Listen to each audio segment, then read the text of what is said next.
तो ये ज़रूरी न्यूट्रिएंट्स उसकी बिल्डिंग ब्लॉक्स हैं। तो आइए उन अहम विटामिन्स और मिनरल्स पर एक नज़र डालते हैं जो सेहत की बुनियाद हैं।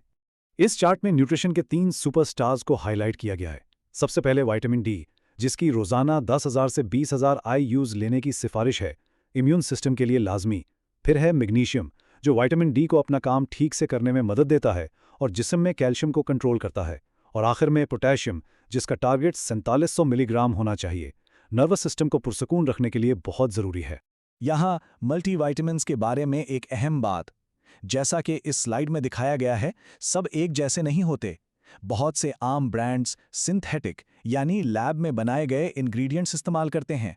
जिस्म के लिए इनको पहचानना और जज्ब करना मुश्किल होता है उन न्यूट्रिएंट्स के मुकाबले में जो पूरी ग़िज़ाओं से मिलते हैं। हमेशा लेबल चेक करना चाहिए कि विटामिन का सोर्स क्या है। ये एक अफसोसनाक हकीकत है कि अच्छी डाइट के बावजूद कुछ ज़रूरी न्यूट्रिएंट्स की कमी हो सकती है। जदीद खेतीबाड़ी ने हमारी मिट्टी से जान निकाल दी है। इसका मतलब यह है कि हमारी ग़िज़ा में ट्रेस मिनरल्स की कमी है, तो एक अच्छा सप्लीमेंट इस कमी को पूरा करने के लिए बहुत ज़रूरी हो सकता है। और अब आखिर में सेक्शन 4 द डीप डाइव। इसे एक एडवांस्ड टूल किट समझें जिसमें खास सिचुएशंस के लिए टारगेटेड हेल्थ हैक्स हैं, जैसे ओवर ट्रेनिंग से डील करना या मसल लॉस को रोकना। ये कॉन्सेप्ट बहुत अहम है, खास तौर पर 50 साल से ज़्यादा उम्र के लोगों के लिए जो ज़िद्दी चर्बी से परेशान हैं। हो सकता है कि वो चर्बी हो ही ना।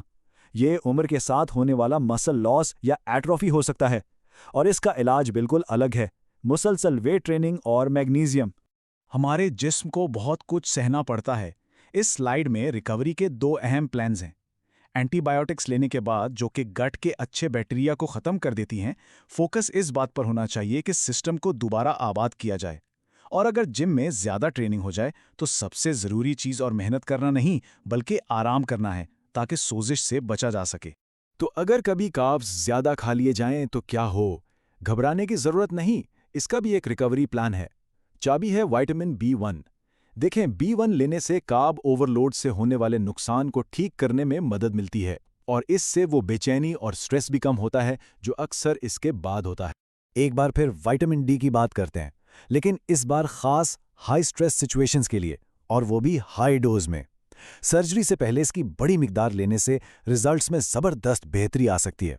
बिल्कुल इसी तरह प्रेगनेंसी और ब्रेस्ट फीडिंग जैसे मुश्किल वक्तों में जिस्म को सपोर्ट देने के लिए ये बहुत ज़रूरी है। और एक आखिरी बिल्कुल सिंपल लेकिन बहुत ही अहम टिप, पानी को फिल्टर करें। आजकल नलके के पानी में फॉरएवर केमिकल्स और दूसरी आलूदगियां आम हैं, तो एक अच्छी क्वालिटी के वाटर फिल्टर पर पैसा लगाना जिस्म से जहरीले मादों का बोझ कम करने का सबसे आसान तरीका है।